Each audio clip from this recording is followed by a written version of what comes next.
Welcome to NTV. నేను మీ భవ్య. Okay, చాలామందికి కొంతమందికి ఏంటంటే భక్తి చాలా ఎక్కువ ఉంటుంది, కొంతమందికి అసలు ఉండదు. సో వీళ్ళిద్దరి మధ్యలో ఎప్పుడు క్లాషెస్ జరుగుతూనే ఉంటాయి. అంటే అలానే ఒకవైపు డివోషన్ ఉంటే ఇంకో సైడు రావణాసురుడు ఉన్నట్టుగానే ఉంటుంది అనమాట లైఫ్ అంతా కూడా. సో ఇలా డిఫరెంట్ ఐడియాలజీ ఉన్న వాళ్ళందరికీ కూడా వసుదేవ సుతం మూవీ ఎలా నచ్చుతుంది ఏంటి ఆ విశేషాలన్నీ కూడా టీంని అడిగి తెలుసుకుందాం. హలో టీం, ఎలా ఉన్నారు అందరూ? యా, సో మాస్టర్ మహేంద్రన్ గారు, ఫస్ట్ అసలు మిమ్మల్ని అడగాల్సిన విషయం ఏంటంటే, మీకు చిన్నప్పటి నుంచి ఒక డివోషన్తో కనెక్షన్ ఉన్నట్టుంది. దేవి మూవీ నుంచి చూసుకుంటే దాని తర్వాత రీసెంట్గా త్రికాల చేశారు, అది కూడా ఒక కైండ్ ఆఫ్ డివోషనల్ టచ్ ఉంది.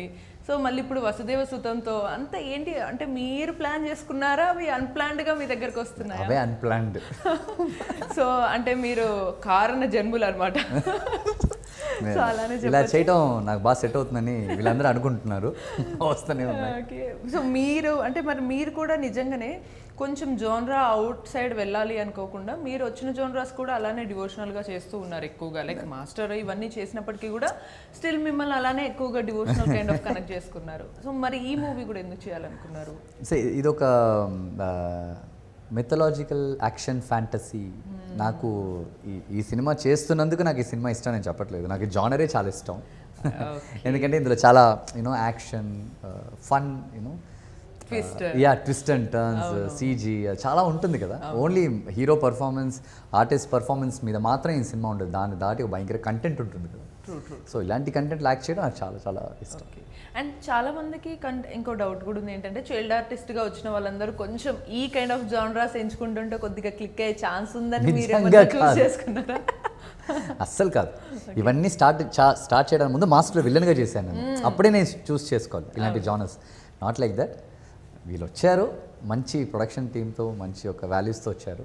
సో ఓకే, సో దీని తర్వాత మేబీ మీరు కూడా పాన్ ఇండియన్ లెవెల్లో మళ్ళీ ఇలానే రెగ్యులర్ ఇలాంటి జోనరా మూవీస్ తీసే ఛాన్స్ ఉంది అనుకోవచ్చా? అలాంటి సినిమాలు వస్తే ఎవరు వద్దంటారు? అంతే కదా, అది కూడా కరెక్ట్. అంతే కదా, రెడీ.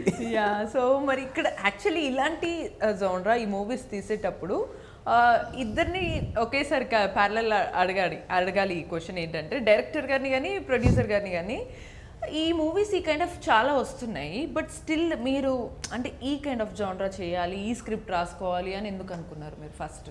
ఈ ఫీల్డ్లోకి రావడం ఇది కొత్త, రెయిన్బో సినిమాస్ బ్యానర్ మీద. అంటే నాకు డివోషనల్గా చాలా లైక్, డివోషనల్గా దాంతోపాటు ఈ జగన్నాథుడు మీద, స్వామి మీద ఇంతవరకు ఎవరు మూవీ తీయలేదు. నాకు తెలిసినంతవరకు ఎవరు మూవీ తీయలేదు. కొత్తగా ఉంటుంది. తర్వాత నేను కూడా కొత్తే. నాదే బేసిక్గా బ్యాక్గ్రౌండ్ ఇండస్ట్రియలిస్ట్ని. ఇదే దీంట్లో రావడం, ఈ ఇండస్ట్రీకి రావడం ఇదే. కొత్తగా ఇన్నోవేటివ్గా రావాలని కొత్త స్టోరీ ఎవరు తీయింది దిద్దామని తీసినాను. అంటే మేబీ టు బి ఫ్రాంక్, ఇప్పుడు కొంచెం జెన్సీ కిడ్స్ కూడా వస్తున్న టైంలో మేబీ ఓటీటీస్ కూడా చాలా ఉన్నాయి, సోషల్ మీడియా ట్రెండ్ కూడా చాలా అవుతుంది. సో మీరు ఫస్ట్ ఏమన్నా కొంచెం సెంటిమెంట్తో వద్దామని అనుకున్నారా? Devotional sentiment. Okay okay. So మన డైరెక్టర్ గారు ఇప్పుడు మీరు చెప్పండి, గ్యాప్ వచ్చింది, ఆ గ్యాప్లో ఏం ఫీల్ చేశారు? నేను చెప్తారని వెయిట్ చేశాను, చెప్తే బాగుంటుందని తర్వాత మనం వెళ్ళొచ్చు. ఓకే, సో మీరు చెప్పండి. అంటే లైక్ నిజంగానే ఈ మధ్య కాలం అంటే ఎప్పటి నుంచో కొంచెం మైథలాజికల్ ట్విస్ట్ ఉండే సినిమాలు తీసినప్పటికీ యాక్చువల్గా ఈ మధ్య కాలంలో వస్తున్నాయని మీరే చెప్తున్నారు. మేము బేసిక్గా హనుమాన్ కంటే ముందు స్క్రిప్ట్ అనుకున్నాం మేము. హనుమాన్ రిలీజ్ కంటే ముందు, హనుమాన్ మేము అనుకున్న తర్వాత ఒక 2 months హనుమాన్ రిలీజ్ అయ్యింది. ఇదే మనలాంటిదే అనుకున్నాం తర్వాత రిలీజ్ అయ్యాక. కానీ మేము అందరూ ఎలాంటి జోనర్స్ వస్తున్నాయని మేమైతే అటెంప్ట్ చేయలేదు. యాక్చువల్లీ రెగ్యులర్గా లవ్ స్టోరీస్ లేదా క్రైమ్, హర్రర్ వెళ్తున్నారు కదా, సపరేట్గా వెళ్దాం. ఆ సపరేట్లో కూడాను డివోషన్లో వెళ్దాం అంటే డివోషన్లో కూడా ఇంక వేరే ఎవరు టచ్ చేయని ఏదైనా వెళ్దాం అని ఇంటెన్షన్తో వెళ్ళాం. ఎవరికి తెలియని ఒక టాపిక్ ఏదైనా ఉంటే దాని మీద వెళ్దాం అనుకున్నాం. ఖచ్చితంగా ఇలా ఉంటుందా, ఇది ఉందా అనేది మాత్రం అందరూ మెస్మరైజ్ అవుతారు ఫస్ట్. సో అంటే సార్కి అంటే పూరి జగన్నాథ్ గారు ఆ గాడ్ మీద తీయలేదు ఇప్పటివరకు సినిమా అనే ఆలోచన మీద సార్దా? యాక్చువల్లీ నాదే అది. ఓకే. యాక్చువల్లీ తనకు ముందు 2 కథలు చెప్పాను, ఓకే అనుకున్నాక మళ్ళీ గ్యాప్లో మళ్ళీ పిలిచి మళ్ళీ డిస్కషన్ ఒక 6 months ట్రావెల్, అప్పుడు మళ్ళీ ఈ కథ చెప్పాను అనమాట. ఈ కథ విన్న తర్వాత మళ్ళీ ఇంకా ఏం ఆలోచించలేదు, ఆ 2 పక్కన పెట్టి ఇది చేద్దాం ఫస్ట్ అని అలా వెళ్ళాము. ఇది ముందు నుంచి ఎప్పటి నుంచి ఇది యాక్చువల్గా ఇదే సినిమా కోసం వేరే టైటిల్ 2022లో రిజిస్ట్రేషన్ చేసి పెట్టుకున్నది యాక్చువల్గా నేను పర్సనల్గా. అంటే అప్పుడే చేయాలి సినిమా ఇదే. సో ఇది బడ్జెట్ ఎక్కువ అవుతుంది అనే ఉద్దేశంతో ఎవరికి చెప్పేవాడిని కాదు. నా మీద అంత ఎవరు చేయరు కదా ఫస్ట్, అలా చెప్పేవాడిని కాదు. ఫస్ట్ ఏదైనా లవ్ స్టోరీస్ మీరు చెప్పినట్టు రెగ్యులర్గా వెళ్దాంలే అనుకున్నాను. ఆయన దగ్గరికి వెళ్ళేసరికి రెగ్యులర్గా కాకుండా వేరే అయినసరికి ఓహో ఈయన ఎప్పుడు పక్కన చెప్దాం అని చెప్పింది. చాలా ఓకే అన్నారు. ఆయనకి ఆ టేస్ట్ ఆఫ్ ఉందని తెలిసిన తర్వాత రెండు కథలు చెప్పాక అర్థమైంది. సో అప్పుడు మనకి ఈజీ అయింది. సో అలా మీకు ఒక డివోషనల్ మైథలాజికల్ ట్విస్ట్లు ఉన్న ఒక action commercial cinema, mother sentiment, sister sentiment ఉంటూ అంటే ఏడ్చేది అవి కూడా ఉంటుంది, ఫీల్ అవుతారు. సిస్టర్ ఉన్న వాళ్ళందరూ ఫీల్ అవుతారు. ఓకే. సో అంటే ఇంకా చాలా డౌట్స్ అయితే ఉన్నాయి నాకు, ఎందుకంటే అప్పుడు అనుకున్న మూవీకి మీరు అనుకున్న స్క్రిప్ట్ కానీ స్క్రీన్ ప్లే కానీ డిఫరెన్స్ ఉంటుంది. అప్పుడు పాయింటే అనుకున్నాం. ఓకే, బట్ మేకింగ్ అంతా ఇప్పుడు మారుతుంది. పూరి జగన్నాథ్ మీద కృష్ణుడి మీద చేయాలనేది పాయింట్ మాత్రమే. తర్వాత మొన్న మేము స్టార్ట్ చేసే ముందు ఒక 2 months 3 months మొత్తం వెళ్ళాం. మేము ఒరిస్సా వెళ్ళాం, కొంతమంది వెళ్ళి ఒక 7 days ట్రావెల్ అయ్యాం. నేను ఎక్కువ ప్రొడ్యూసర్ ఉంటారు గౌతమ్ అని, రవి అని, కొంతమంది వెళ్ళి ఒరిస్సాలో ఒక 7 days ఉండి ట్రావెల్ అయ్యి తిరిగి అప్పుడు ఎవరికి తెలియని టాపిక్స్ ఏమైనా ఉంటే అలా ట్రై చేసాం. So and coming to our heroine Ambika Vani, so may I know where are you from? And to introduce, can you introduce yourself to our Telugu audience? Okay, so I'm from basically Uttar Pradesh, Raebareli. Okay. Yeah, but I live in Mumbai the last few years. Yeah. So how did you get this opportunity? So is this your first film in Telugu or completely Telugu? नहीं है, इससे पहले मैंने 2 फिल्में की हैं, but इनमें मेरा सेकंड लीड था. ये मेरी फर्स्ट एज अ लीड है, फर्स्ट फिल्म है. एंड अपॉर्चुनिटी लाइक वहाँ पर कास्टिंग डायरेक्टर होते हैं, सो उनको मैंने अपनी प्रोफाइल शेयर किया था. उन्होंने मेरी प्रोफाइल इधर शेयर किया और टीम को प्रोफाइल पसंद आई. देन हम फिर मीटिंग किए, स्टोरी नरेशन हुआ, ऑडिशन देखा, सो ऐसे हुआ. Sweet. So how do you feel working in this kind of genres film? So and you have become completely traditional kind of girl. So how do you feel about this experience too? बहुत ही कमाल का experience था और मैंने काफ़ी enjoy किया और मैं इस गेटअप को भी काफ़ी इन्जॉय करती हूँ बिकॉज मुझे बहुत पसंद है ट्रेडिशनल वेयर. सो अच्छा था. Right super. So and sir ఇది ఇప్పుడు మీరు చెప్పచ్చు అనుకుంటా, ఐ థింక్ సో చాలా మందికి ఇప్పుడు కొంతమంది ఇలానే లైక్ హీరోయిన్ విషయంలో వచ్చినప్పుడు కొన్నిసార్లు ఒక మూవీ గురించి మాట్లాడితే ఫస్ట్ హీరో ఏ హీరో అని చూస్తారు, దాని తర్వాత జాన్రా ఇవన్నీ చూసిన తర్వాత హీరోయిన్ గురించి అడుగుతారు, ఎందుకు తెలుగు అమ్మాయినే పెట్టచ్చు కదా అని అడుగుతూ ఉంటారు. సో దానికి మీ ఆన్సర్ ఏంటి, ఎందుకు పెట్టలేదంటారు? తెలుగు పర్సన్స్ అప్రోచ్ అయ్యాము, ఎవరు చేయడానికి రాలేదు అందుకని పెట్టినాం. ఓకే. సో మీరు విత్ అంటే ఇండస్ట్రీలో ఇన్ ఇయర్స్ ఎక్స్పీరియన్స్లో స్టిల్ ఆ కైండ్ ఎందుకు ఉంటుంది అని అంటారు, లైక్ తెలుగు అమ్మాయిలు అని ఎందుకు తీసుకోవట్లేదు అనే పాయింట్కి మీరు ఏం చెప్తారు? It is not about Telugu వాళ్ళు తమిళ వాళ్ళు అనేది కాదు. మనం వీళ్ళు నార్మల్గా మనం అంటాం బాంబే నుంచి వస్తారని, వాళ్ళంత కంఫర్టబుల్గా ఈజీగా డెడికేటెడ్గా ఎవరు ఉండరు. మనం వదిలేద్దాం, మన తెలుగు వాళ్ళు తమిళ వాళ్ళు అంతా వదిలేసి ఇండియాగా కొంచెం చూసి పక్క స్టేట్లో మంచి ఆర్టిస్ట్ ఒక అమ్మాయి ఉంది, దాన్ని తీసుకొచ్చాం అంతే. టు బీ హానెస్ట్ అంతే. ఈ అమ్మాయి వచ్చింది పొద్దున, మేము తను రెడీ అయ్యి 3-4 hours వెయిట్ చేసింది. నేను ఇంకో ఇంటర్వ్యూకి వెళ్ళేసి వచ్చాను. ఒక మాట అమ్మాయిని అది అడగలేదు, మీ ఇంటర్వ్యూ అయిపోయిందా లేకపోతే వెళ్ళాలని అడిగింది, లేదమ్మా అయిందని. ఆ ఒక హంబుల్నెస్ ఉంటుంది కదా, ఉంటుంది కదా, అది వాళ్ళ దగ్గర చాలా ఉంది. అందుకే వాళ్ళు అక్కడ నుంచి పాపం వచ్చి పని చేస్తున్నారు. మన తెలుగులో ఎందుకు రావట్లే అంటే మరి మీకే తెలుసు. నాట్ యాటిట్యూడ్ అండి, వాల్యూస్ అండి. సౌత్ ఇండియాలో లైక్ హీరోయిన్గా చేసేటప్పుడు కొన్ని డిస్టర్బెన్స్ ఉంటాయి కదండి. స్టార్ట్ అవగానే హీరోయిన్ అయిపోయినని ఫీల్ అవుతాం. ఇలా వస్తున్నారా, మీరే మాట్లాడండి.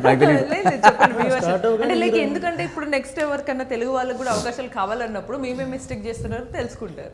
నిజంగా స్టార్ట్ అవగానే హీరోయిన్ నేనని ఫీల్ అవుతారు. ఎవరో ఒకరిని తెస్తారు పక్కనే, మేము వాళ్ళకి సేవలు చేయాలా షూటింగ్ చేయాలో తెలియదు. ఇవి కొన్ని ఉన్నాయి, నేను ఆల్రెడీ కొన్ని ఫేస్ చేశాను. ఇక్కడి నుంచి వైజాగ్ రావడానికి వాళ్ళ ఊరు అది వైజాగ్, వాళ్ళ ఊర్లో షూట్ చేయడానికి, అంటే వాళ్ళు ఎవరైతే అమ్మాయి అనుకున్నామో వాళ్ళ ఊర్లో షూట్ చేయడానికి వాళ్ళ అమ్మని కూడా ఇక్కడి నుంచి తెస్తారు. వాళ్ళకి మళ్ళీ ఇద్దరికి ఫ్రెండ్ క్యారెక్టర్ వేసే అమ్మాయికి కూడా వాళ్ళ పేరెంట్స్ వస్తున్నారు. Maybe out of concern or security feel. ఎందుకండి బొంబాయి నుంచి వచ్చింది, ఎవరు వచ్చారు? సరే, ఈ అమ్మాయి వచ్చి ఒక 40 days పని చేసింది, మాతో 8 months ఉంది. ఒక్కసారి అమ్మాయి దగ్గర అడగండి, ఎక్కడైనా సెక్యూరిటీ ఇష్యూ ఎక్కడైనా వచ్చింది, ఏమైనా ఓకే పెద్ద సెక్యూరిటీ అయినా ఆ తర్వాత ఈయన ఆయన దాటి ఏం జరుగుతుంది, నేను ఈయన దాటి ఏం జరుగుతుంది.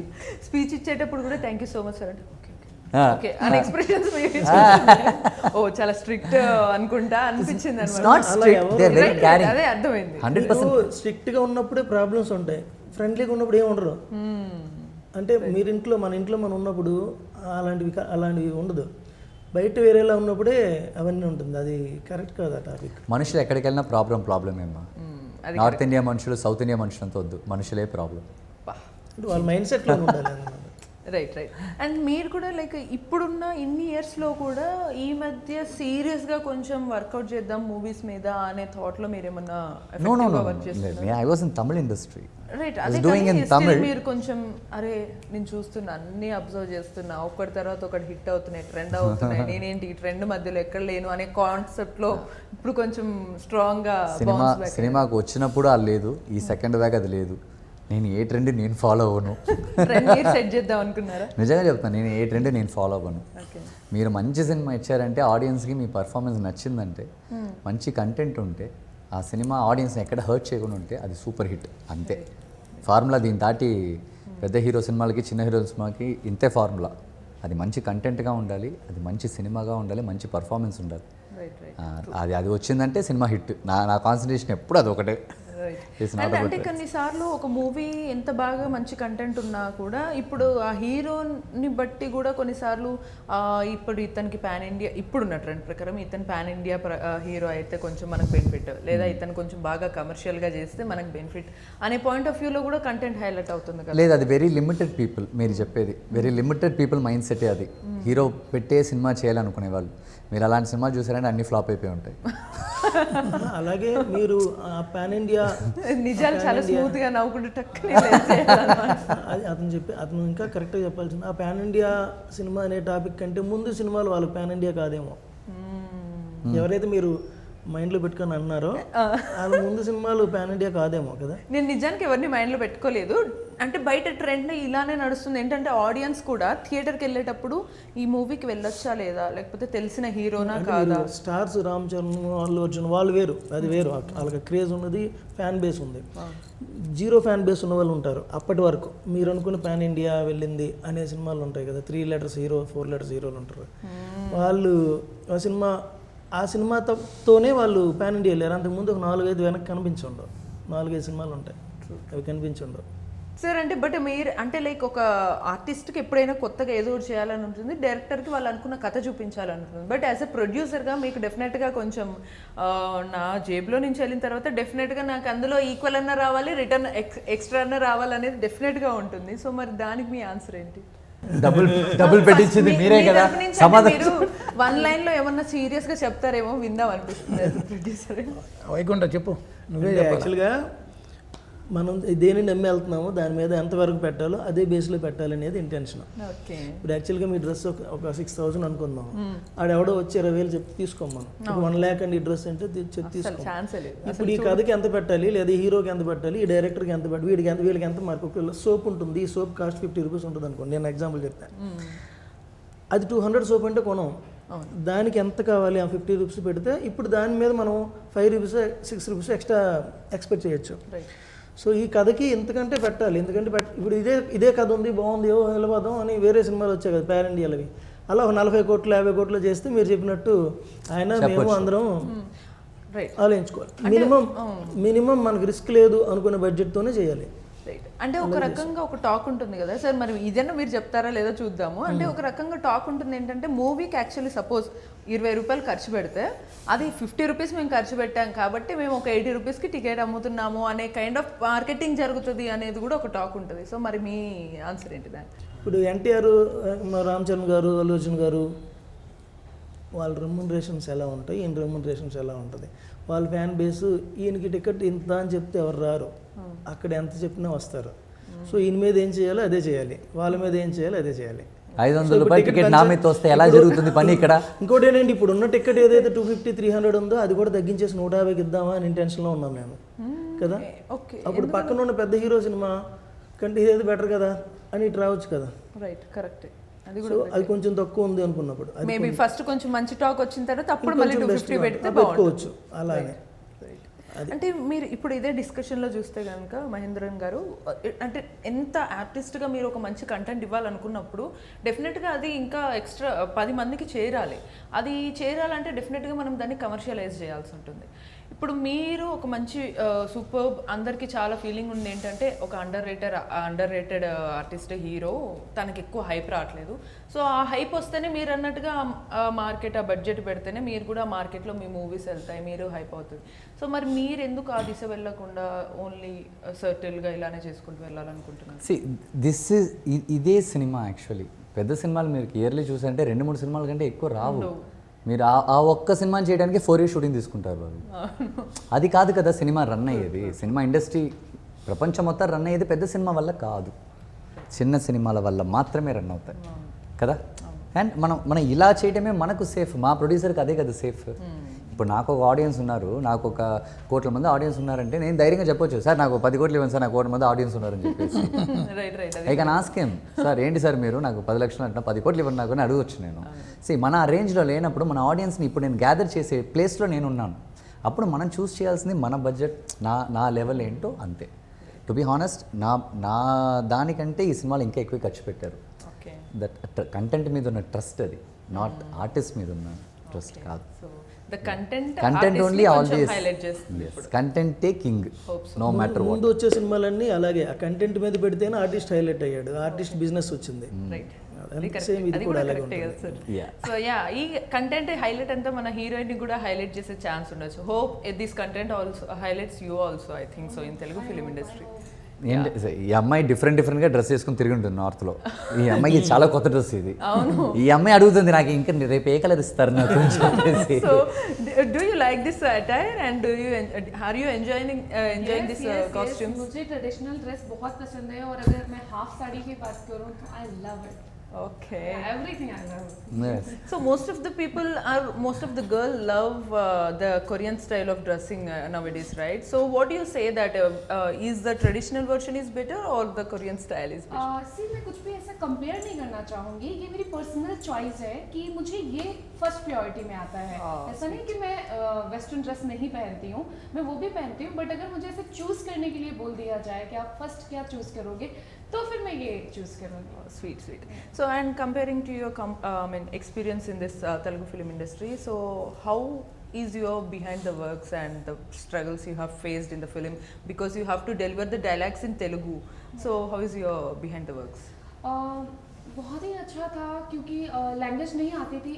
सेट पर आने से पहले मुझे लैंग्वेज को लेकर के डर था, बट टीम एंड जो भी को एक्टर्स हैं, डायरेक्टर सर, प्रोड्यूसर सर, जो लोग भी सेट पर थे, उन लोगों ने मेरी बहुत हेल्प किया और बहुत ही हम्बल तरीके से ट्रीट किया, बहुत ही प्यार से चीज़ों को समझाया. तो बहुत ही आसान रहा फिर करना. I can understand that because whenever you are not mentioning about yourself, but they are very beautifully mentioning about you that you are very adjustable, adaptable, and you are very lovable too.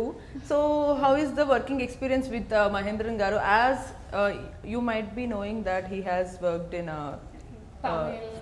Tamil film industry. Also he has been in industry since his childhood. Yeah. So how was the working experience with him?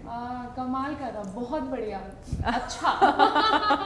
Because मेरे ज़्यादातर scene Mahendran के ही साथ थे, तो बहुत ही proper तरीके से like जो भी सीन रहता था मैं समझ कर आती थी. उसके बावजूद भी अगर मुझे कुछ प्रॉब्लम होती थी तो मुझे बहुत ही अच्छे से समझाते थे. तो बहुत ही सपोर्टिव हैं और बहुत ही కేరింగ్ ది. సూపర్. సో సార్ మరి ఈ మూవీ July 10th మనకి రిలీజ్ ప్లాన్ చేశారు. బట్ నెక్స్ట్ మనకి ఇప్పుడు పూరి జగన్నాథ్ గారి గురించి మీరు ఆ స్వామి గురించి మూవీ చేశారు. బట్ నెక్స్ట్ త్వరలోనే ఆ యాత్ర కూడా మొదలవబోతుంది. మరి ఏమన్నా కొంచెం క్లాష్ అయ్యే ఛాన్స్ ఏమన్నా ఉందా అనిపిస్తుందా మీకు? అదేమి ఉండదండి, ఫుల్ ప్రమోషన్ ప్లస్ అవుద్ది. అది 6 days 10th రిలీజ్, 16th రథయాత్ర ప్లస్ అవుతుంది. కానీ చూసి వెళ్ళి ఒక ఇన్స్పైర్ అయ్యి మళ్ళీ ఫీలింగ్ లోకి వచ్చి మళ్ళీ వస్తారు. ఇప్పుడు మామూలుగా ఈ సినిమా చూడకుండా సినిమాకి వెళ్తే, థియేటర్కి వెళ్తే, టెంపుల్కి వెళ్తే ఒకటి చూస్తారు, సినిమా చూసాక టెంపుల్కి వెళ్తే ఇంకోటి చూస్తారు, అంటే కోణం మారిపోతుంది. ఓ ఇక్కడ ఎలా ఉంటుందా, ఇక్కడ ఎలా ఉంటుందా అని టెంపుల్ని ఇంకోలా చూస్తారు మీరు సినిమా చూసాక. సో నేను అదే ఫస్ట్ చూసిన తర్వాత వావ్, అంటే ఈ స్వామి గురించి ఇన్ని కొత్త విషయాలు ఉన్నాయని వెళ్ళి దర్శనం చేసుకొని మళ్ళీ ఒకసారి థియేటర్కి రావాలన్నమాట. రైట్ సార్, మీరు మీ నుంచి ఎక్కువ మాటలు రాబడదామని ట్రై చేస్తున్నాను కానీ రావట్లేదు. సో కంటెంట్తో చెప్దాం అనుకుంటున్నారా ఏంటి? అలా ఏం లేదు. మన కెమెరా కొద్ది ఫిగర్ ఉంది. ఓన్లీ డబ్బే తప్ప ఇంకా మనకేం లేదు. కెమెరాను కూడా లక్ష్మీదేవి మాటలు తక్కువ. కెమెరాను కూడా 500 నోట్ అనుకోండి సార్, ఏం కాదు, బాగా చెప్పొచ్చు. చాలా బాగుంటుంది. మా దగ్గర ఏముండే ఓన్లీ మనీ తప్ప ఇంకేం ఉండదు. ఓకే, సో అంటే ఇప్పుడు ఈ మూవీని మీరు ఇప్పుడు కొత్తగా చేయాలని అనుకున్నారు. ఒకవేళ దీనికి మంచి బిజినెస్ వచ్చినా రాకపోయినా నేను నెక్స్ట్ కూడా మూవీస్ కంటిన్యూ చేస్తా అనే మైండ్ సెట్లో ఉన్నారా, లేకపోతే దీని ప్రకారం టెస్ట్ చేద్దామని అనుకుంటున్నారా? లేదు, అదేం లేదు. నేను ఇప్పటి వరకు బిజినెస్లో ఏది ఫెయిల్ అవ్వలేదు. ఇది కొత్త బిజినెస్, సక్సెస్ అవుదామనే వచ్చినాను. సక్సెస్ కొట్టే వరకే ఇట్లా దిండనమాట. సో యూజువల్లీ ఆర్టిస్టులు, డైరెక్టర్లు అన్ని మూవీస్ రెగ్యులర్గా చూస్తుంటారు. బట్ యాజ్ ఎ బిజినెస్ మ్యాన్గా అండ్ ప్రొడ్యూసర్గా మీరు వేరే ప్రొడ్యూసర్స్ వాళ్ళు ఎలా చేస్తారు, మూవీస్ ఎలా డిస్ట్రిబ్యూట్ చేస్తారు, ఇవన్నీ కూడా మీరు ఏమైనా బిహైండ్? లేదు, అదేం లేదు. ఈ డైరెక్టర్ నా ఫ్రెండ్ అయినా ఈ మూవీ కోసమే 6 months తిరిగాడు నాది. నాకు బేసిక్గా మూవీ అంటే నాకు అంత ఐడియా లేదు, నేను తక్కువ చూసేది. నేను అంతకుముందు చిరంజీవి గారి మూవీలు బాగా చూసేవాడిని. ఫస్ట్ డేలోనే చూసేవాడిని, బ్యానర్లు కట్టేవాడిని, అలా చేసేవాడిని. అప్పుడు ఇండస్ట్రియలిస్ట్గా వచ్చిన తర్వాత తక్కువ మూవీస్. ఆయన 6 months నాతో తిరిగాడు. ఈ స్టోరీ 2-3 స్టోరీలు చెప్పారు. తర్వాత ఈ స్టోరీ నచ్చింది, ఇక ట్రావెల్ చేసాము అట్లా. సో ఓకే, ఇంట్రెస్టింగ్గా మూవీ గురించి వెళ్తున్నాము. సో మన వాళ్ళు ఇగో ఇంతసేపు చేస్తున్నావేంటి మాట్లాడుతున్నావు చూడగానే అర్థమైంది. అలారం పెట్టరా ఒకటి వెనకాల నుంచి ఇలా ఇలా ఇలా ఇలా అని చెప్పడానికి. లుక్ షిఫ్ట్ అవ్వగానే so yeah, and okay, movie గురించి మనం సీరియస్గా కొంచెం సీరియస్గా మాట్లాడాము. సో సీరియస్ ఫిలిం కాబట్టి, సో ఆఫ్టర్ దిస్ కొంచెం సెలబ్రేషన్స్తో హ్యాపీగా మాట్లాడదాము. అండ్ సెలబ్రేషన్స్ దేవుడి గురించి కూడా చేసుకుందాం. అండ్ మీకు డెఫినెట్గా మీరు అన్నటువంటి ఒక కమర్షియల్ లెవెల్లో ఒక హీరోగా మీరు కూడా రావాలని మేమందరం కూడా కోరుకుంటున్నాం. And thank you so much. Thank you so much.